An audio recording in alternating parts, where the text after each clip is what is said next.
전혀 생각 못하고 있어도 그만다는 거. 음. 그리고 이제 역사적으로 국가론에 대해서 유명하게 썼던 책들이 이제 영국의 제일 재상이죠. 토마스 무어라는 사람. 토마스 무어가 유토피아라는 책을 썼었지요. 근데 토마스 무어는 영국 사람들 제일 존경하는 재상이지요. 이 사람이 그 헨리 8세죠. 헨리 8세 때 영국 국교회 성공회 만든 사람. 그러니까 이혼하려고 캐톨릭 법에 저쪽 되니까 예, 이혼할 영국 국교회만 헨리 8세 재상했는데 헨리 8세가 이혼을 하고 재혼을 하는 그거에 대해서 토마스 모가 아무런 찬성도 지지 발언도 한 번도 안 했, 찬성도 반대 발언도 한 번도 안 했습니다. 나중에는 헨리 8세가 약간 뿔이 났어요. 자기한테 조금 지지 발언을 해주면 좋으련만 이게 영국 국민들의 신망을 듬뿍 받고 있는데 자기에게 지지 발언을 전혀 안 하니까 뿔이 나가지고 나중에 누명을 씌워서 감옥에 가두었습니다. 근데 그때 당시 감옥은 옛날 성보면 맨 꼭대기 있잖아요. 도망가지 못하도록 맨 꼭대기층에서 감옥을 나갔습니다. 그래서 하루는 아내가 면회를 가서 아니 그렇게 꼿꼿하게 살느라고 이렇게 감옥에 있다니까 당신이 좋으냐고. 그랬더니 뭐 토마스 모어가 뭐라고 대답했냐면 하나님하고 가까이 있으니까 기도하기 좋아서 참 이것도 좋더라고 이렇게 대답. 그래서 나중에 결국 이제 참수형을 당했는데 사형시키기 전에 사형수에게 마지막으로 할 말 없는가 물어보잖아요. 마지막으로 할 말 없는가 그랬더니 토마스 부호가 뭐라고 대답했냐면 그 형을 집행하는 칼을 든 집행관한테 내 목은 매우 짧으니까 조심해서 천천히 자르게 이렇게 말했어. 대단한 내공의 사람이죠. 자기 지금 죽는 마당에서도 그 유머를 할 수 있는 그리고 전혀 죽음을 초월한 대단한 사람이죠. 유토피아가 전혀 현실에 맞지 않지만 플라톤의 국가론이나 또 토마스 유토피아나 현대세계는 올독스 엑슬리가 멋진 신세계라는 적을 썼고 국가론 되는 책은 그 책은 많아요. 최근에 우리나라도 꽤 이제 필력가인 유시민 측가 국가란 무엇인가 이런 책을 써서 인간의 마음에 있는 이 공동체에 대한 갈망이죠. 잃어버린 에덴 동산 낙원을 잃어버린 것에 대한 향수 갈망인데 어, 오늘 사실 니고데모 예수님 대부분 교회에서는 그냥 니고데모가 개인의 영적인 문제 때문에 예수님 찾아온 걸로 생각하는데 조금 다른 관점으로 봐도 좋을 것 같아요. 일단 예수님 찾아온 니고데모가 어떤 사람이었어요? 바리새인, 바리새인이고 유대인의 지도자. 유대인의 지도자입니다. 그 사내들인 공의회 의원이었습니다. 그 사내들은 공의회 의원이 로마가 식민지를 지배하면서 세금에 대한 거, 군대에 대한 거, 사형에 대한 거, 황제 숭배에 대한 거, 요거를 제외하고는 모두가 다 자율로 맡겠습니다. 그리고 유대 사회는 그 네 가지 중요한 측면들만 그 총독이 직접 관할을 하게 되고 허가를 받아야 되고 나머지 모든 것은 사내들은 공유해서 다 자치적으로 그 유대 사회를 다스렸습니다. 근데 사내들은 공의원이 회원이 70명입니다. 그 의장이 대제사장이고 제사장 23명, 유대 장로들 23명, 그다음에 율법학자들 23명, 그 69명에다가 대제사장 의장에서 70명입니다. 오늘날 같으면 국회의원과 장관을 겸직한 사람들이에요. 그러니까 상당히 고위층이죠. 그러면 여러분 니고데모가 이 사내들은 그 공의회 의원이었다면 그 사람의 평소 살아가면서 관심은 뭘 것 같아요? 우리나라 국회의원들의 관심은 자기가 또 당선되는 거겠지만 그리고 깨끗한 정치가들의 관심은 뭘 것 같아요? 음. 자기 권력을 차지하는 것보다도 어떻게 하면 나라가 잘 살 수 그렇지 있을까? 어떻게 하면 나라를 잘 세워갈 수 있는가? 니고데모가 그때 당시 유대가 로마의 식민지를 받고 있는 때잖아요. 네. 니고데모 사실 이름 뜻이 깨끗하다는 뜻입니다. 실제로 깨끗한 사람인지 모르겠지만 그래도 아마 예수님께서 찾아온 것을 보면 이 사람의 관심은 뭐일 것 같아요? 음, 영생? 영생? 아니요, 이 사람의 직업을 생각한다면. 음, 음, 독립? 그렇죠. 유대국가의 독립이죠. 유대국가의 주권의 회복. 근데 유대인들은 자기 나라 유대국가의 주권 회복 독립을 하나님 나라 실현으로 받습니다. 왜냐하면 구약 성경의 메시아 예언이 하나님 나라 도래를 이야기하고 유대인들은 메시아가 나타나서 세상의 모든 로마든 어느 나라든 세상의 제국들을 다 쓸어버리고 유대 나라가 세상에서 다윗 왕 때처럼 제일 부강한 나라가 될 것이라고 그렇게 소망을 갖고 있었어요. 그래서 예수님 당시에도 예수님 부활하고 나니까 하나님의 나라가 임할 때가 이때이니까 물어보는 사람들이 있었잖아요. 이렇게 물리적이고 현실적인 국가를 얘기했는데 예수님이 복음서 통해서 제자들과 사람들에게 쭉 깨우쳐 주신 것은 하나님 나라가 그런 세상적인 나라 개념을 임하는 게 아니다. 이제 그거 가르쳐 주지요. 그거 가르쳐 주는데 어쨌든 니고데모의 관심은 자기 개인적인 문제보다도 유대 공동체, 유대 민족 공동체, 하나님 나라에 대한 관심입니다. 그런 니고데모가 왜 예수님을 찾아왔을까요?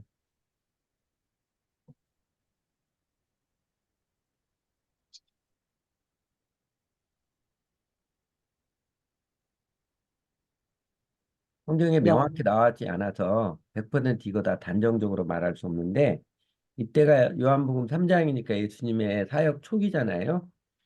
이제 막 사람들에게 예수님 알려지기 시작한 센세이션을 일으킬 때라 유대 민족에게 하나님 나라 언제 임하겠습니까? 이거 궁금해서 찾아왔겠지요. 예전에 그 우리나라 그 전두환 노태우 씨가 그 요새 그 영화 작년 나왔던 작년에 영화 나왔던 서울의 봄 지나서 오공화국 세우기 전에 그때 대학생들이 굉장히 많이 데모를 했잖아요. 일반 사람도. 그때 전두환 노태우 씨가 성철 스님을 찾아 뵙고자 했을 때 한번 보고 싶다고. 근데 성철 스님이 안 만나줬지요. 성철 스님이 그때 전두환 씨가 했던 이야기가 나하고 부처님 앞에 3,000배를 같이 하면 내가 만나주겠다고 그랬어요. 3,000배는 하루에 얼마 그렇게 하루에 3번 치기도 얼마나 시간이 많이 걸려요. 안 만나겠다는 거죠. 근데 사람들 정치인들이 힘들면 이렇게 나라 다스리거나 이런 게 많이 묻으면 찾아가잖아요. 그 찾아간 사람 중에는 옛날 김수환 죽은 경우도 있고 나중에 전두환 씨가 그래가지고 청설 씨만 안 만나주니까 전두환 씨가 찾아간 사람이 김장환 목사님이에요. 그 김장환 목사님 끝까지 이제 관계를 좀 친분 관계 이어져 왔지요. 뭐 근데 왜 이 느고데모가 왜 하필이면 밤에 찾아왔을까요? 들키지 않으면. 그렇죠. 사회적 시선, 자신의 갈망. 예수 저 사람이 비범한 사람 같은데 유대 나라가 언제 회복되나 이거 좀 물어보고 싶었는데 자기가 먼저 찾아간다는 것에 이 사내들은 공유의 체면상 사회적 시선사의 갈등에서 선택한 지혜가 밤에 몰래 찾아는 것 같습니다. 제가 이렇게 니고데모 직업이나 이렇게 배경을 생각해서 니고데모가 예수님 찾아온 관심은 하나님 나라의 실현. 뭐 니고데모는 유대 나라가 회복되는 그거를 했겠지만 그거를 근거로 삼는 이유가 성경에 많이 기록되지 않지만 요한복음 3장 3절입니다. 니고데모가 인사하니까 예수님께서 뭐라고 이야기를 해주냐면 아주 유명한 부분이죠. 진실로 진실로 내게 이르노니 이건 굉장히 강조할 때 예수님께 쓰시는 표현이죠. 하면서 사람이 거듭나지 아니하면 하나님 나라를 볼 수 없느니라. 어떤 뜻이에요? 하나님 나라는 공동체적인 개념입니다. 그리고 거듭남은 개인적인 개념이에요. 그래서 사복음서도 보면 공간복음, 마태복음, 마가복음, 누가복음 이건 좀 비슷비슷하잖아요. 이 공간복음의 주제는 하나님 나라예요. 공동체적입니다. 우리 대한민국 교회는 개인 구원 쪽에 많이 강조가 됐는데 사실 복음서 네 개 중에 세 개의 초점은 공동체적인 하나님 나라고 근데 요한복음은 다분히 개인적인 초점이에요. 그래서 요한복음의 주제는 영생입니다. 영생인데 예수님이 사람이 거듭나지 않으면 하나님 나라를 볼 수 없느니라. 이렇게 말한 건 거듭나야 하나님의 나라에 들어갈 수 있다. 이런 표현보다 훨씬 더 강경하지요. 하나님 나라에 들어가는 것도 아니고 네가 하나님 나라를 알려고 한다면 우선적인 문턱이 뭐냐면 하나님 나라를 본다. 이해하기 전에 우선의 문턱이 사람이 거듭나야 된다. 굉장히 강경한 표현으로 사용했습니다. 그러니까 요 예수님의 대답을 추정해 보면 추정했을 때 니고데모가 성경에 다 기록되지 않았지만 예수님께 찾아와서 물어왔던 게 하나님의 나라, 유대 나라 언제 회복되겠습니까? 이런 걸 질문했지 않았을까 추정을 합니다. 그런데 예수님이 하나님 나라가 실현 데는 보고 싶다면 뭐부터 해야 되냐? 우선적으로 다른 거 다 제쳐두고 절대적으로 사람이 거듭나야 된다.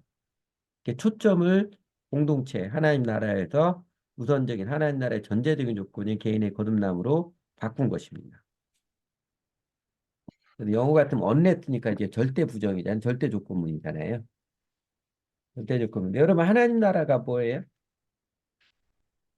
하나님 나라에 대한 이해 조금 하고 가면 이제 신학교 천국? 대부분 신학하셨던 분이니까 바실레이아 투 세운데 바실레이아 보통 우리가 말하는 국가 나라 할 땐 국가 3요소 그러죠. 영토, 주권, 백성 이렇게 3요소인데 요 바실레아는 주권을 말합니다. 주권 통치를 말해요. 그래서 하나님 나라는 철저하게 하나님 통치고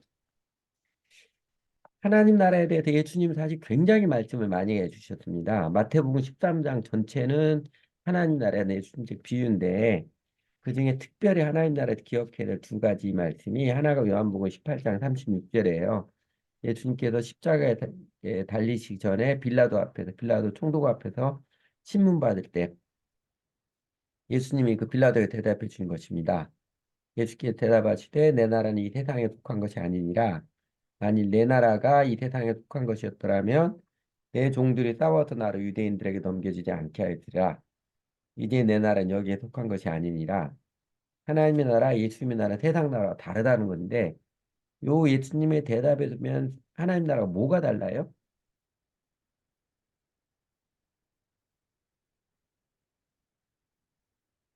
만일 내 나라가 이 세상에 속한 것이었더라면 내 종들이 싸워서 나를 유대인들에게 넘겨지지 않게 하였으리라.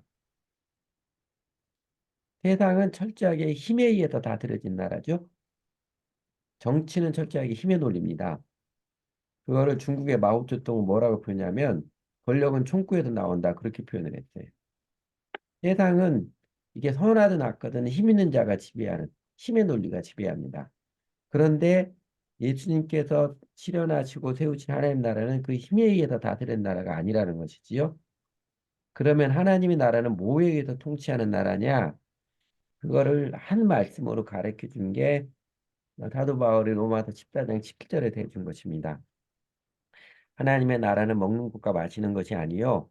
우리가 쉽게 육적인 것이 아니라는 것이죠. 가시적이고 물질적 이런 게 아니라 오직 성령 안에 있는 그랬는데 이거는 성령님이 뭐 방 안에 있고 방 밖에 있고 이런 게 아니잖아요. 이런 게 아니어서 그 전에 이제 개역 한글판은 성령 안에서 그렇게 나오는데 영어 그 예수 이름으로 할 때 인더네임 오브 지저스 할 때 그때 예수님 이름 안에서 그렇게 번역하지 않죠. 문법적으로 기국격 자격격으로 했던 것처럼 예수님의 이름으로 말미암아 그런 뜻인 것처럼 여기 성령 안에 있는 것도 성령으로 말미암아 그 뜻입니다.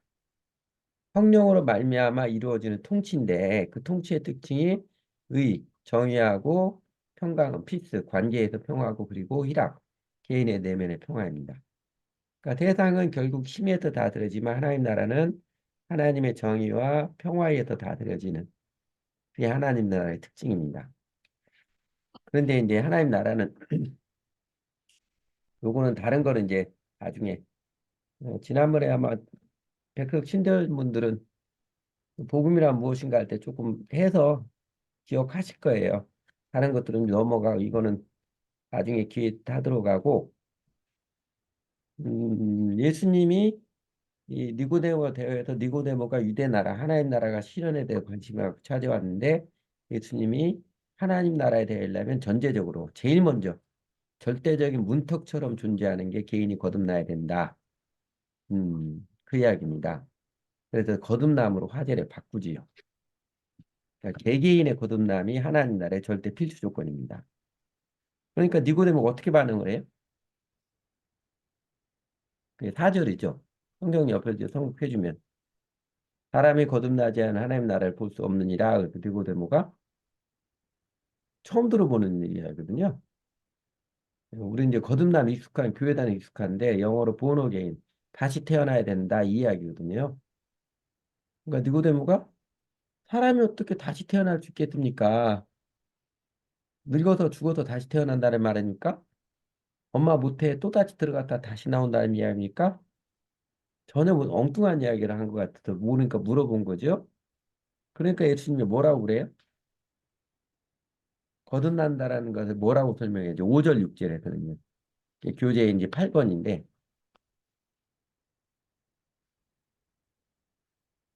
물과 성령으로 나지 아니하면, 새롭게 예, 태어나지 않으면 예, 하나님의 나라에 들어갈 수 없다. 예. 5절은 물과 성령으로 나는 것이라고 그러고 6절에서는 영으로 나는 영으로 것. 난 것이고 그러니까 육신으로 태어난 건 한 번, 그 다음에 영으로 다시 태어나야 됩니다. 그러니까 두 번 태어난다는 게 한 번은 우리가 육신으로 태어났고 또 한 번은 영으로 태어나야 됩니다.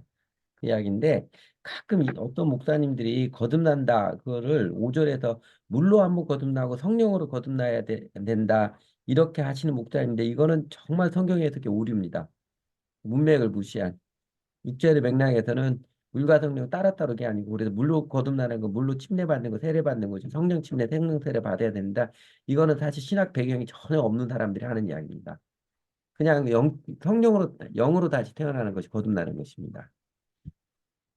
그래도 이해가 잘 안 되죠. 영으로 다시 태어난다.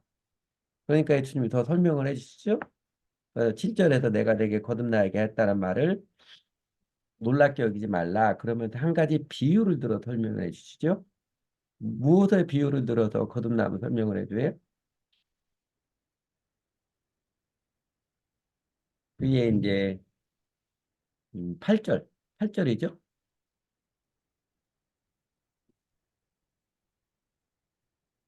우리 김승환 바람, 목사님께서 8절 한번 읽어주시겠어요? 중요한 구절이니까. 바람, 바람이 임의로 불매 내가 그 소리는 들어도 어디서 와서 어디로 가는지 알지 못하나니 성령으로 난 사람도 다 그러하니라. 예, 예. 뭐의 비유였냐면 성령으로 나는 것, 다시 태어나는 것, 거듭나는 것을 바람 부는 것에 비유했죠. 근데 바람 부는 특징을 뭐라고 설명했냐면 바람이 임으로 불매 네가 그 소리를 들어도 어디서 와서 어디로 가는지 알지 못하나니 그러니까 바람이 부는 것에 대해서 10번 도표 있는 것처럼 알 수 있는 게 있고 알 수 없는 게 있습니다. 알 수 있는 건 뭐예요? 있다는 것. 네, 바람이 불고 있다는 사실 자체죠. 바람 부는 소리가 들려서 아, 지금 바람이 불고 있거나 이건 알 수 있는데 알 수 없는 건 뭐예요? 어디로 가는지, 예, 이 바람이 소대도 어디에 불고, 시작해서 어디로 가는지 이거는 정말 바람 잡는 소리예요. 모른다는 거죠. 그런 것처럼 바람 부는 게 알 수 있는 것이 있고 알 수 없는 게 있던 것처럼 성령으로 난 사람도 다 그러하니라 그랬거든요. 그러니까 성령으로 난 사람, 거듭난 사람도 알 수 있는 건 뭐냐면 이 사람이 거듭났는지 사실 여부는 알 수 있습니다. 바람 불고 있다는 사실 아는 것처럼 내가 또는 이 사람이 거듭났는지 사실 여부는 알 수 있어요. 근데 모르는 건 뭐예요?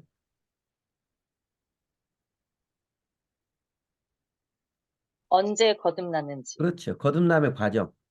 언제 어떻게 이 사람이 영적으로 다시 태어났는지 그거는 사람이 알 수 없다는 거예요. 그러나 이 사람이 거듭났다는 건 분명히 있다는 것입니다. 바람을 비유로 그렇게 하니까 그러면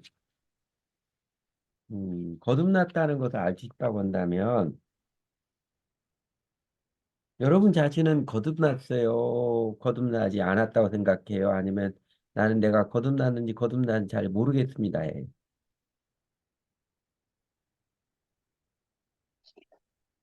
거듭났습니다. 거듭났습니다. 혹시 우리 계속 참석하는 전도사님이나 목사님, 사모님들 중에는 다르게 대답, 나는 솔직히 내가 거듭났는지 거듭나지 않았는지 잘 모르겠습니다. 아니면 나는 거듭나지 않았습니다. 뭐 이렇게 대답할 용기 있게 솔직하게 하면 그렇게 대답하실 분 있으세요? 그러니까 없는 것 같은데. 그러면 대답한 최지영 전도사님에게 왜 거듭났다고 생각하세요? 확신하는 무언가만 있습니다. 하나님 자녀라는. 하나님의 자녀라는 확신에 뭔가가 있다. 예. 근데 이거는 아주 중요한 겁니다. 사람들에게 거듭났다는 것을 거듭났는지 거듭나지 않았는지 사실 여부는 알 수 있습니다. 그러니까 그것도 알려줘야 돼요. 사람들에게 알려줘야 되는데 그러니까 조금 있다 그러면 조금 있다 더 이야기를 하고 그렇게 하니까 설명을 하니까 니고데모가 조금 이해를 했던 것 같아요. 니고데모가 그 다음에 뭐라고 대답하냐면 9절에 보면 어찌 그러한 일이 있을 수 있나이까 이렇게 표현하는데 이거는 4절에서 했던 사람이 늙으면 어떻게 날 수 있다옵니까? 두 번째 모태에 들어갔다가 나올 수 있습니까? 세상에 그런 신기한 일이 다 있습니까?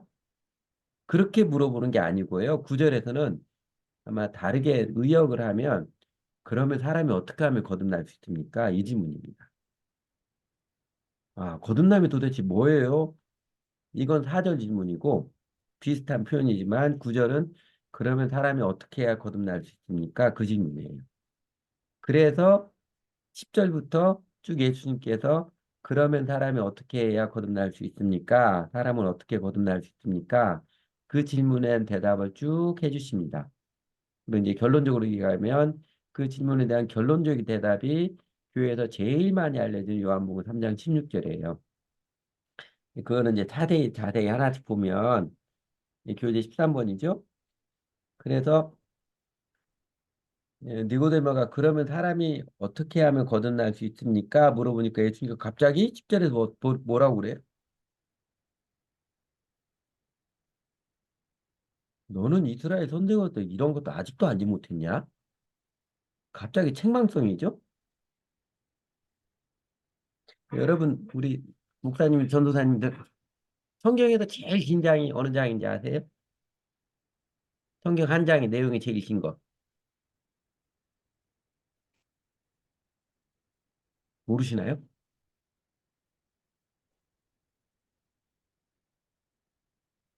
아니, 신학교 다니는데 그것도 모르세요? 시편 119, 예? 시편 119편. 예, 맞아요. 시편 119편이죠.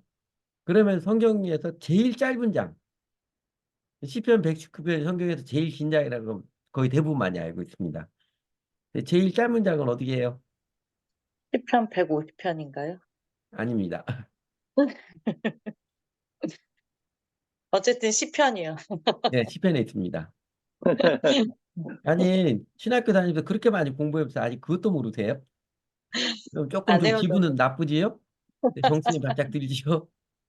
제가 전도사 생활할 때 한번 초등학생 애가 갑자기 전도사님 그러지 왜 그러지?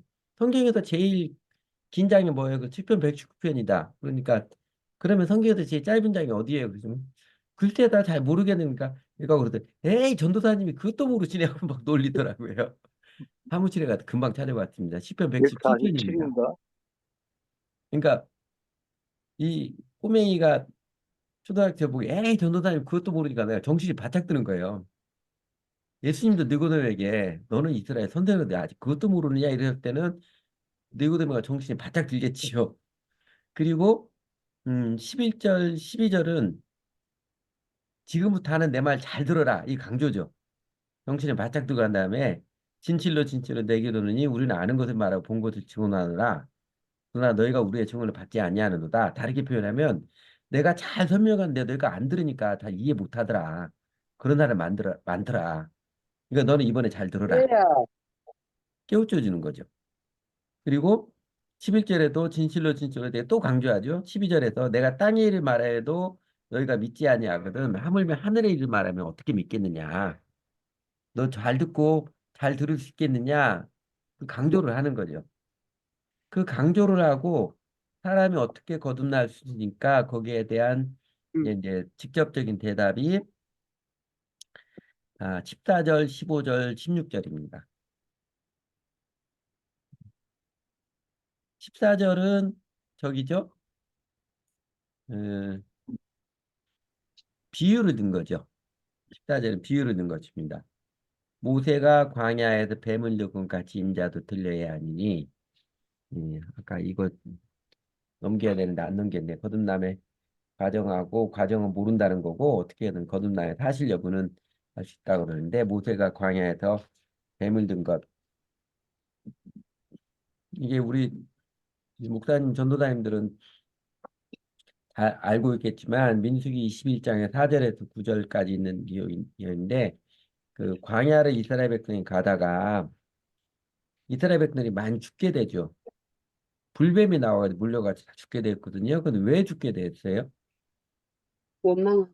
예, 불평하고 원망하기 때문에 광야길이 인생길이 거칠고 험하니까 하나님에 대해서 불평과 막 원망을 하게 되죠.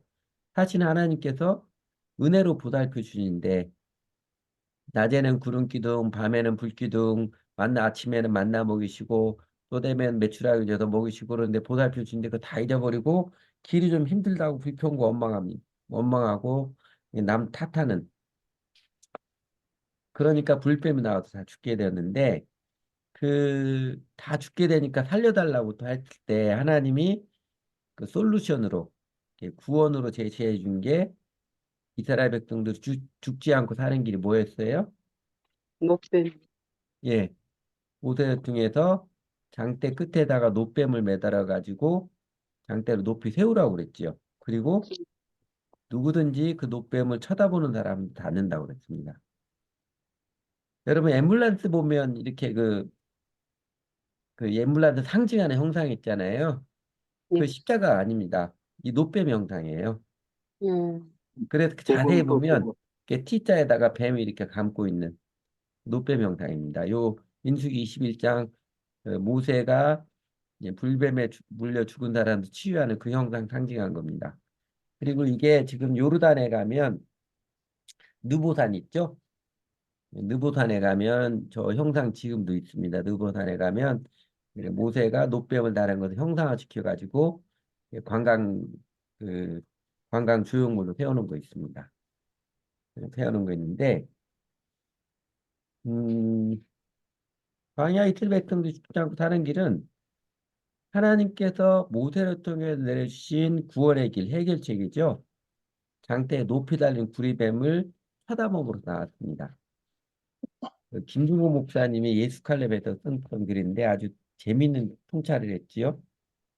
앉아서 봤든지 누워서 봤든지 서서 봤든지 누구든지 노뱀을 보기만 하면 나았습니다. 뱀 잡기 운동하라는 것도 아니고 구리뱀에다 제달했던 것도 아니고 뱀에 물린 자에게 기도하라고 하지 않았고 하나님 솔로 주신 장대에 높이 매달린 노뱀을 쳐다보면 다 나았는데 이제 중요한 것은 그런 것처럼 14절 모세가 광야에서 뱀을 늙고 같이 인자는 예수님 당신을 지칭하는 것이죠. 인자도 들려야 하리니 이는 걸음 있는 자마다 높이 들리신 십자가에 높이 들리신 예수를 믿는 자마다 영생을 얻게 하려심이니라. 그게 답입니다. 그러니까 예수님께서 인자도 들려야 하리니 이거는 무엇을 예고해 주는 말씀이에요? 십자가. 네, 달려. 예수님께서 인류 역사 가운데 높이 들려오신 예수님의 십자가를 그리고 부활을 예고해 주신 것입니다. 그냥 물리적인 공간적 형상으로는 십자가 높이 달렸지만 시간적인 인류 역사의 관점에서 보면 예수님의 십자가 부활의 사건이 모든 세대의 사람들에게 바라볼 수 있도록 구원의 길로 예수님께서 역사 가운데 높이 들려주신 것입니다. 그래서 광야 이스라엘 백성들이 놋뱀을 바라보아서 나왔던 것처럼 이제는 십자가에 높이 달려주고 예수 그리스도를 믿는 자마다 영생을 얻습니다. 거듭납니다. 이야기를 합니다. 거듭났다는 말이나 영생을 얻었다는 말이나 의미가 조금씩 다르지만 똑같은 것이죠. 구원을 받았다, 거듭났다, 하나님의 자녀가 되었다, 영생을 얻었다, 똑같은 의미입니다. 그러니까 이제 결국 니고데모가 9절에서 질문했던 것, 그러면 사람이 어떻게 거듭날 수 있습니까? 거기에 대한 직접적인 해답이 뭐예요?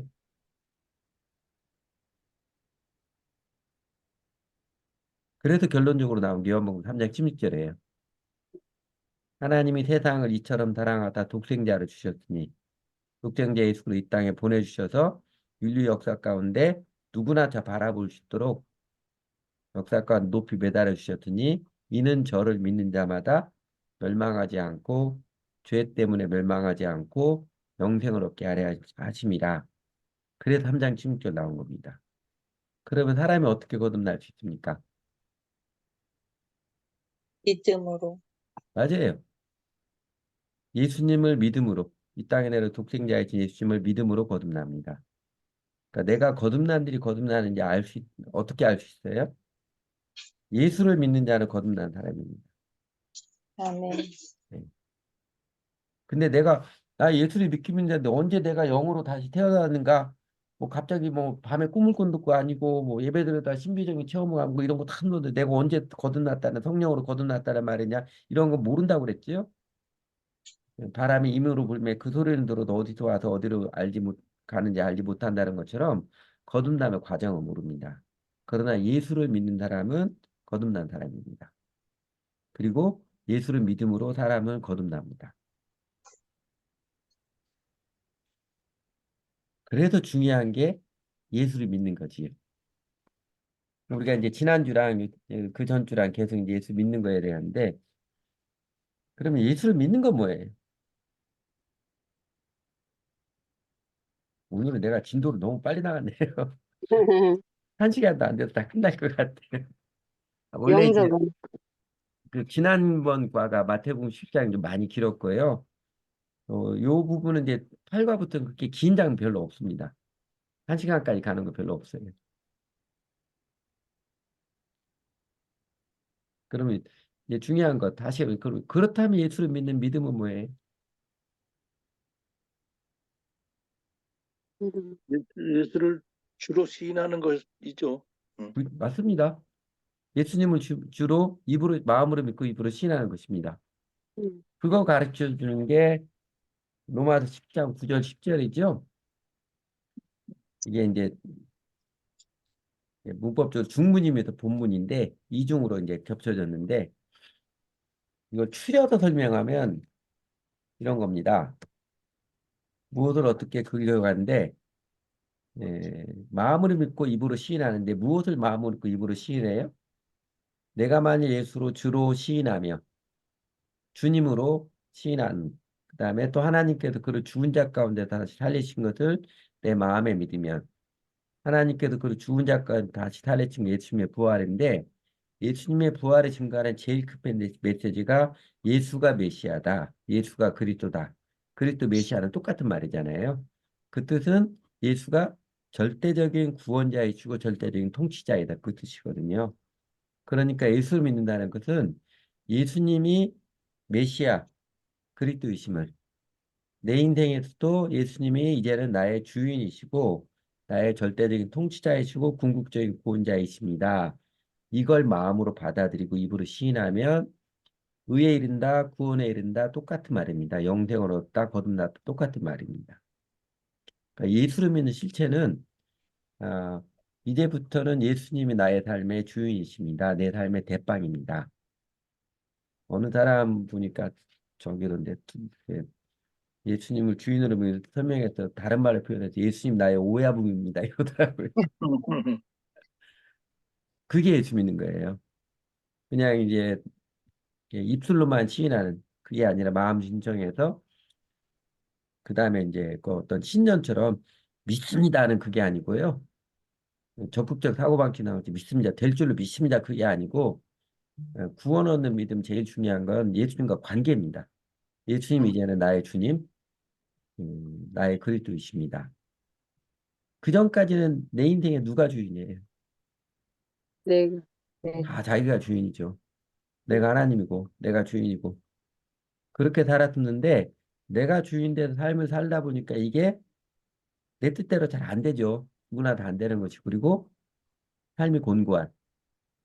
또 세상에서 잘 나가왔던 곤고한 문제인데 더욱이 절대적인 한계 상황에 죽음에 문턱하겠으면 하염없이 초라해지는 내 모습들을 보이지요. 근데 인생을 통전적으로 이 땅의 삶의 의미와 가치든 또 이제 죽음 너머까지 생각했을 때 내가 내 스스로 왕처럼 행하는 것, 또 심지어 내가 하나님 노릇하고 주인 되고 하는 게 이게 문제의 근원이구나.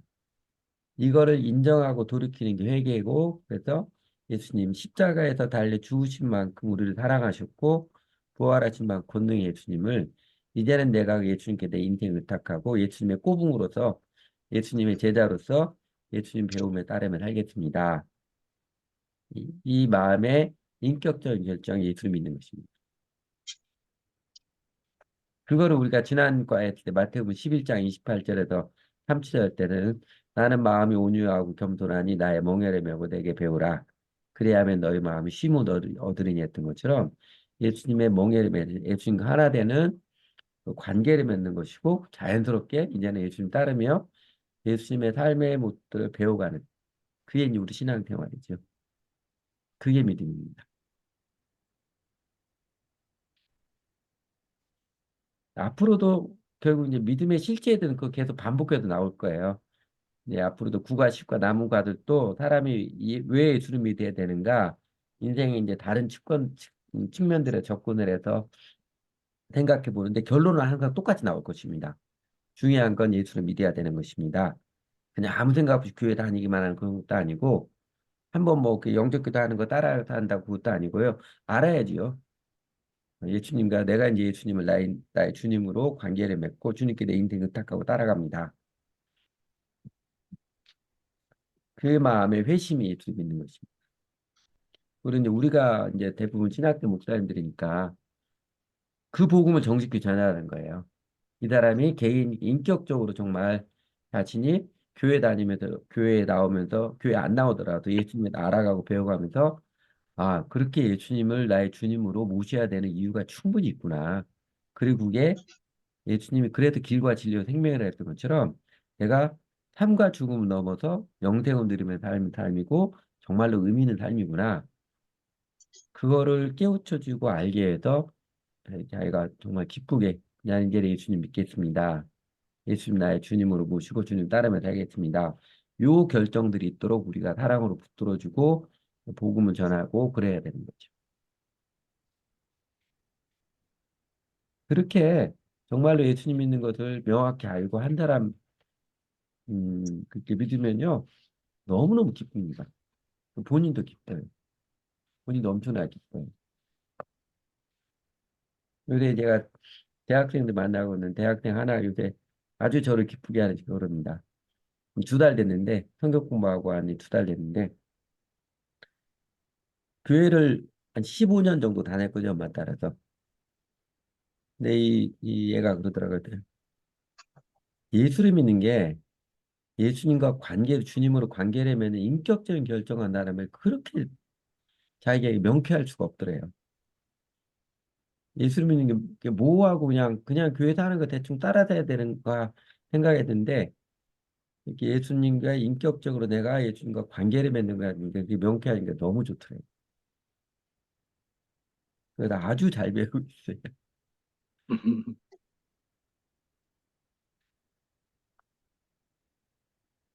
그러면 마지막 뭐 일부러 시간 뭐 질질 끌 필요는 없겠지요.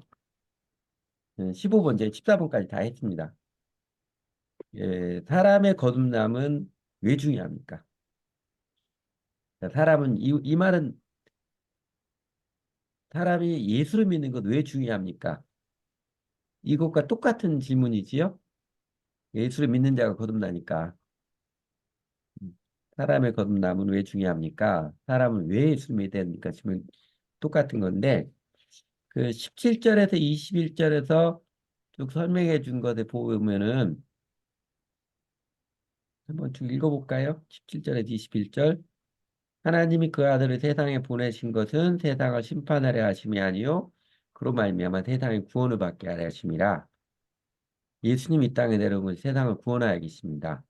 사람은 인간의 죄로 말미암아 이미 심판 아래 있는데 그 심판 아래 있는 인간을 구원해 주시는 그러기 위해서 예수님 이 땅에 내려오셨고요. 그 다음에 18절 그를 믿는 자는 심판을 받지 아니하는 것이요 믿지 아니하는 자는 하나님의 독생자 이름을 믿지 아니하므로 벌써 심판을 받은 것이니라. 그러니까 그냥 살다가 예수님 믿으면 쉽게 말해서 천국 가고 예수님 하면 지옥 가는 그게 아니고요. 이미 인간은 하나님을 떠난 죄로 말미암아 심판 아래 다 있습니다. 거기서 건져냄을 받는 거예요. 예수를 믿음으로 건져냄을 받는 것입니다. 그리고 이제 19절 그 정죄는 이것이니 곧 빛이 세상에 왔을 때 사람들이 자기 행위가 악함으로 빛보다 어둠을 더 사랑한 것이니라. 20절 악을 행하는 자마다 빛이 미와 빛으로 오지 아니하나니 이는 그 행위가 드러날까 하며 21절 진리를 따르는 자는 빛으로 오나니 이는 그 행위가 하나님한테 행한 것을 나타내는 함이라 하시니라. 사람이 죄가 확정되는 거죠. 사람이 죄인인 것도 확정되고 심판을 피할 수 없는 게 뭐냐면 빛으로 예수님께서 오셨는데 그 빛으로 예수님께서 오셨는데 그 빛으로 나오는 게 아니라 오히려 그 빛이 미워합니다. 거부라는 거죠. 왜냐하면 자기 행위가 악하고 어둡기 때문에 그게 들통날까 봐 자기 죄가 들통날까 봐 안 오는 거죠. 그 이야기를 하는 것입니다. 그러면 여러분 사람이 거듭나면 왜 중요해요? 거기 15번에 1번에 하면 구원받아야 하겠 맞아요. 심판으로부터 구원입니다. 전에 그 복음이란 무엇인가 때 창세기 1, 2, 3장 하면서 우리 백석 신대오신 분이 했던 것처럼 심판이 나중에 죽어서 그때만 있는 게 아니지요. 현세적인 심판, 미래적인 심판 다 있습니다. 현세적인 심판, 미래적인 다 있는데 심판으로 구원받는 것이고 당연히 구원도 나중에 죽어도 뭐 천국 가는 그거 보장되는 보험 들어놓지 그런 게 아니고요. 오늘의 삶에서 누려지는 게 구원이지요. 인간의 굴레, 죄와 사망의 굴레를 벗어나서 비로소 진정으로 의미 있고 행복한 삶을 살아가게 하는 하나님 생명을 누리게 하는 게 구원의 현재적인 측면입니다. 그러니까 심판으로부터 구원의 길이고요. 비슷한 이야기인데 두 번째는 사람이 거듭나지 않으면 자연스럽게 심판을 받아 지옥에 갑니다. 지옥. 지옥에 간다. 예수님이 나중에 이제 천국과 지옥 맨 마지막 갈 텐데 사실 성경에 천국 지옥의 모습에 대해서 묘사한 게 매우 적습니다. 천국이 어떨지 지옥이 어떨지 그 모습에 대해서 묘사한 성경 구절이 몇 군데 없어요. 그러나 지옥이 있다는 것은 예수님이 명확히 가르쳐요. 음, 그리고 이제 특별히 죄를 지어가지고 특별히 죄를 지었기 때문에 또는 예수를 안 믿었기 때문에 심판을 받아 지옥에 가는 거 아니고요. 이미 인간의 죄 때문에 심판을 받아서 지옥의 운명입니다. 그 지옥의 운명이 사람들에게 복음이 들려져서 예수님의 십자가의 사랑의 복음이 들려져서 그 복음을 듣고 예수를 믿는 사람이 건져냄을 받는 구원을 받는 것입니다. 그래서 거듭남이 중요하고 그 다음에 이제 세 번째 오늘 니고데모가 문맥에서 중요한 것. 아까 요한복음 3장 3절 예수님이 내가 진실로 진실로 너에게 이르노니 사람이 거듭나지 아니하면 하나님 나라를 볼 수 하나님 나라. 없느니라. 사람의 거듭남이 세상에 하나님 나라를 하나님 임하는 방법. 나라. 그러니까 지금까지 역사에서 이상적인 국가, 이상적인 사회 만들려는 운동들 굉장히 많이 했지요. 지금도 정치 운동을 하는데 세상에 어떤 정치 운동도 이상적인 사회, 이상적인 국가 만들지 못했지요. 알렉산드로 솔제니친이라고 옛날 구소련 반체제 작가인데 노벨 평화상 받은 아니 노벨 문학상 받았지. 1979년에 노벨 문학상 받은 분인데 그분이 그런 고백을 합니다. 선과 악의 구분이 국가 대 국가, 도시 대 도시 이렇게 되면 얼마나 편할까 쉬울까. 그러나 선과 악의 구분이 각 사람의 마음 안에 있었기 때문에 선과 악의 구분이 각 사람의 마음 안에 있기 때문에 사람이 변하지 않으면 사람이 변하지 않으면 세상에는 평화가 없습니다. 그리고 우리가 복음을 위해서 사람이 거듭나는 것은 그 죄를 얘기하는 자기중심성의 죄를 내려놓고 이제 예수님을 따름으로써 사람이 변화되는 것이지. 예전에 들었다는데 우리나라도 부동산 투기를 막기 위해서 뭐 집 매매하거나 그러려면 이제 복잡한 서류를 많이 내야 돼요. 7개, 8개 내야 됩니다. 그리고 저자들 인감증명서 본인 딱 이거 누구에게 판다 이거까지 다 해가지고 투기 못하는. 그런다고 사람 하는 사람이 없어져요? 안 없어지요. 예전에 들었던 애가 얼마큼 예전에 80년대 말에 듣는데 독일에서는 집 하나 살려면 서류를 한 30개 내야 된대요. 그게 왜 이렇게 많아졌냐면 투기를 막으려고. 근데 그래도 또 거기도 부동산 투기하는 사람이 있습니다. 그러니까 제도로서 사회를 완벽하게 절대로 못 바꿔요. 예수님께 이신 하나님의 나라, 하나님 나라 운동이 사람이 변하잖아요. 사람이 변하게 되는. 내중심성을 내려놓고 이제 예수님을 주님으로 모시고 제좀 따르면서 어떻게 보면 예수 믿는 것은 참 사람답게 되는 길이지요. 사람이 변하면 세상이 바뀝니다. 그래서 사람이 거듭나면 세상에 하나님 나라가 임하는 방법이고, 그래서 교회의 사회 참여 제일 중요한 게 한 사람 한 사람이 진정으로 예수 믿고 거듭나는 것. 이게 제일 중요해요.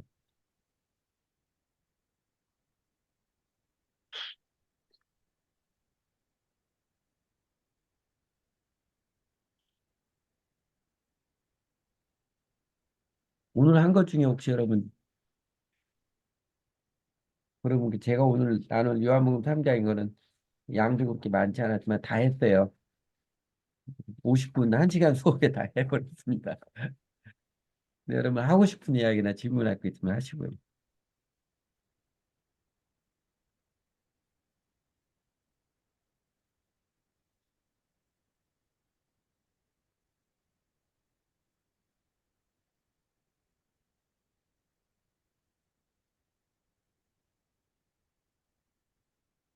너무 완벽하셔서 질문이 없는 것 같습니다.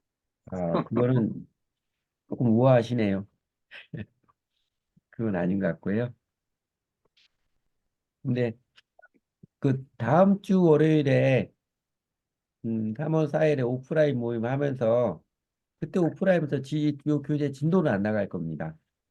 진도는 안 나가고 예, 그래도 공통적으로 복음에 대해서 제가 쭉그 맥을 이어서 하는 복음에 대해서 같이 이야기 나누고 할 거예요. 그리고 직접 좀 이야기를 듣 거예요. 제일 중요한 것은 제가 이제 여러 번 이야기했던 것처럼 제 안타까움이 교회에서 예수 믿는 것도 그냥 모호하게 놔둬요. 명확히 안 가르쳐 주는. 그리고 이제 이걸 좀 아는 사람 두려움이 있습니다. 그렇게 예수 믿는 것을 예수님을 나의 주님으로 관계 맺는 거라면 그럼 누가 예수님 믿는다고 하겠냐. 이 두려움이 있어요. 교회 온 사람 누가 있겠냐. 그것도 지난번에 이야기했던 건데 그런 두려움이 솔직히 있습니다. 그리고 여러분 이렇게 이전에 앞선 선배들 백석 침대와서 세미나 할 때 직접적으로 온 사람이 그러면 우리 교회 사람들 반절이 다 떠나갑니다. 그건 실제적인 고민이죠. 그렇다고 한 사람 한 사람이 예수를 믿는 게 명확하지 않고 교회 그냥 인간관계 좋아서 분위기 좋아서 교회 계속 나오게 하는 게 그게 목표라고 볼 수는 없잖아요.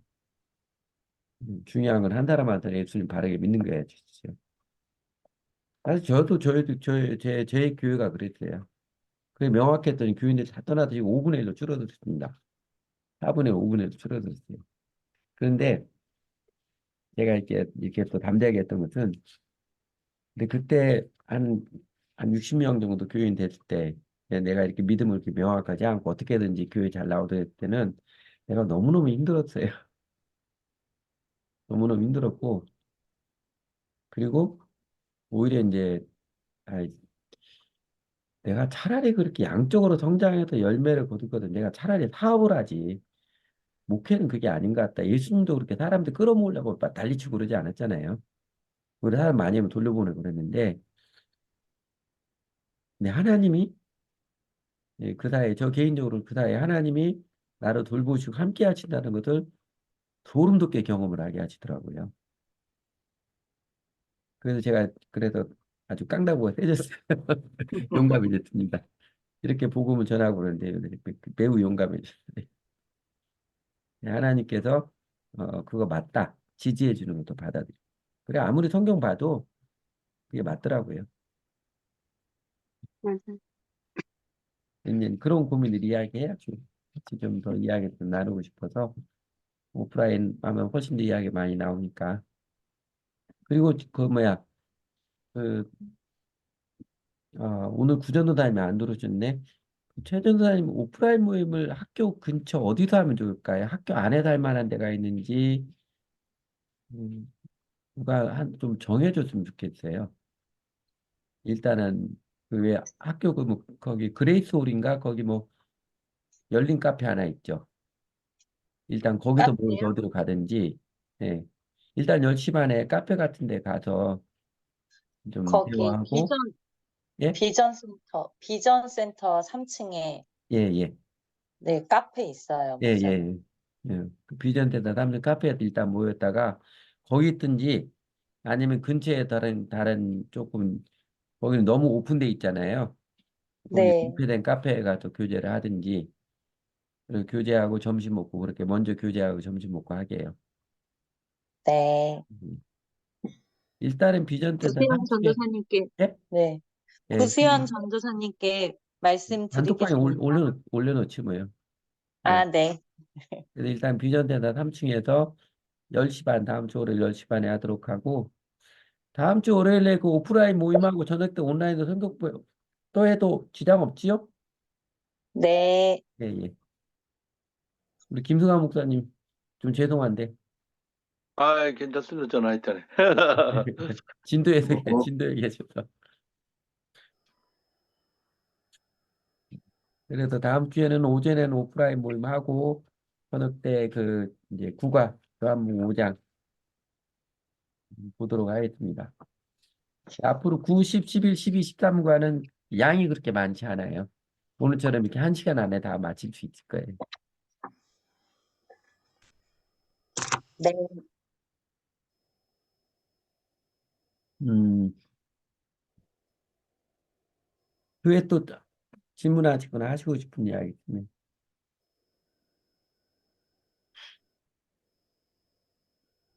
제가 이렇게 누구누구에게 기도를 시켰는지 기억을 못 하는데 그래도 또 시키는 분이 있고 그럴지 모르겠지만 조현정 전도사님 지난주에 제가 기도시키지 않았죠? 네. 오늘 기도해 주시겠어요? 네. 마치는 기도 한번 해주세요. 하나님 감사합니다. 저희들이 월요일 저녁마다 모여서 이렇게 말씀을 이렇게 목사님을 통해서 배우고 있습니다. 주님, 저희들이 알고 있는 또 말씀이지만 그 안에서 목사님을 통해서 더욱더 확고하고 명확하게 알아가는 시간이 정말 귀한 시간으로 주님께서 인도해 주심을 감사드립니다.